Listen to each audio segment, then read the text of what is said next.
Welcome to Dealmakers Decoded. This is a series featuring the top dealmakers and their top tip to help you close more deals faster. Today we have Kevin Mulrane. Kevin, thanks so much for coming on.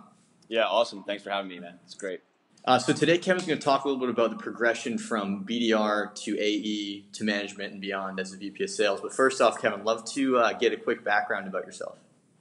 Yeah, absolutely. So I'd say over the last 10 years, I've been working really within, building out and scaling revenue teams everywhere from, the sales development roles, building out those teams, the revenue models through acquisition and account executives, and then obviously, taking, onboarding those new customers, retaining them, and then finding those major growth opportunities to land and expand. So really the full sales cycle, building out those teams, primarily working within the, the MarTech industry, and just, really excited, really passionate about, career progression, coaching, building out these teams, and really seeing people taking their skill set and their careers, really to the next level. Awesome. And today Kevin is the VP of sales at GlobalWebIndex. So love to learn a little bit more about how you'd recommend, if you're a BDR and AE, how you can progress to the next level. I think a lot of BDRs or SDRs, they take a look and they think, wow, like that AE role must be like super easy. I don't have to make 100 phone calls. I don't have to send all these emails. Like I just have to pitch and close. Like this is great, right? Yeah. It's a much more difficult skill set. It's a much different skill set to be a top performing account executive. So I think first and foremost, just coming to grips with that concept and then really mapping out like what are the major principles, what are the major skill sets that I have to do and I have to master to make that leap. How do I get good at the discovery call, right? How do I get good at a platform demo?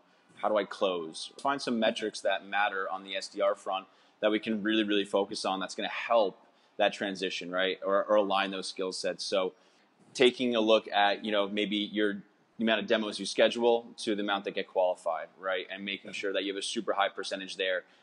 Your conversion from conversation to demo, right?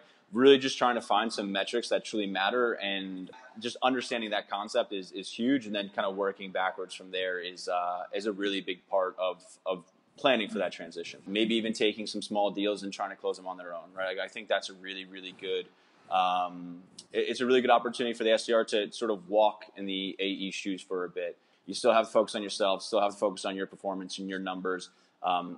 Just because you are a top performing SDR doesn't always mean you're going to become an AE, but it's sort of the prerequisite, so to speak, to get there.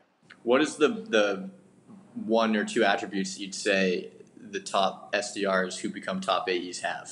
You're trying to land a meeting, right? You're trying to get a really good prospect to speak with one of your AEs, and if I can get that meeting, like I'm good, But taking that account executive role, it really is being able to then understand, like, okay, like how do I do that discovery call? How do I really understand your pain points, your challenges, or where your opportunities lie?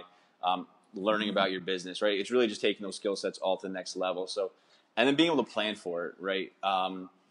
Doing AE training 2-3 months in advance of that transition, right? You really need to set them up for success so they can hit the ground running. Versus, hey, you're an AE now, let's figure it out, right? Like that's really tough.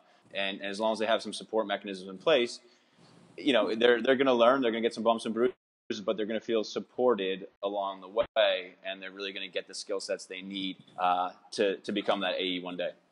What should account executives be thinking about in terms of building their skill sets to move into management and ultimately into potentially executive positions in selling and beyond? I'd really ask yourself like why you want to make that transition, and really make sure it's something that you're truly passionate about and it does excite you. For me personally, like I knew that was the route I always really wanted to take. I was more passionate about coaching and developing relationships with my team and building and just seeing someone go from walking in the door not really knowing much to all of a sudden you turn around and they're top performing salespeople. Like that was personally very rewarding for me. So I knew that was the path I always wanted to take. I think sometimes salespeople think like, yeah, that's the next step. That's what's going to get me to my next level.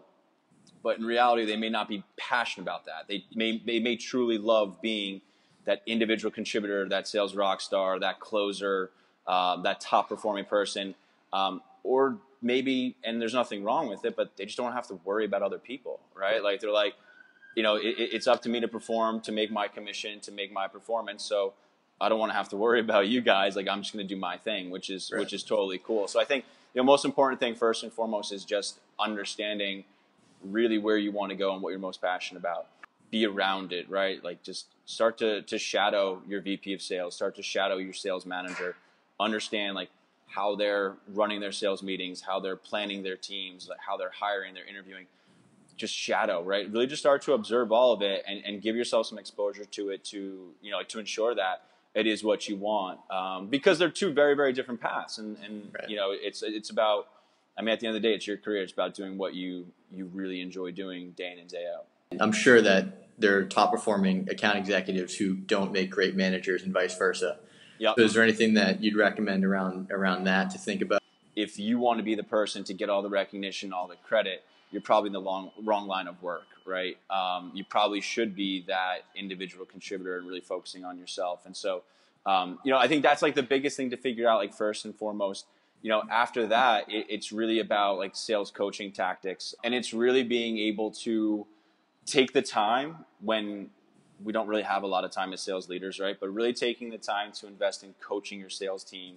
And it's very quick to be like, look, I'm slammed. Just go tell them this, like go do that, and like let's go. Like that might get that person's answer, figured out quickly and get them moving, but they didn't learn anything, right? So really investing the time to, coach them and ask them, like, okay, well, like you're very close to the customer. I totally trust your judgment. What do you think we should do? Right? And have them try and come up with their own answers. And so if those concepts really resonate with you and you're passionate about it and gets you excited to kind of coach and develop and like one day, like I'd love to be a teacher in anything, but again, I think that's for everybody to figure out. Perfect. And you guys are hiring at GlobalWebIndex, correct? What roles are you hiring for? Yeah. Everything under the sun revenue. So anything from, sales development reps, looking for some SDR leadership positions, account executives, account management, customer success. So we got a lot to build out, a lot of people to hire. So, yeah, man. A lot of upward curve trajectory, I guess, which is great. That's absolutely right. Exactly. Perfect. All right. Thanks so much, Kevin. This was great. Appreciate your time and look forward to staying in touch. Yeah, man. Awesome. I'll talk to you soon.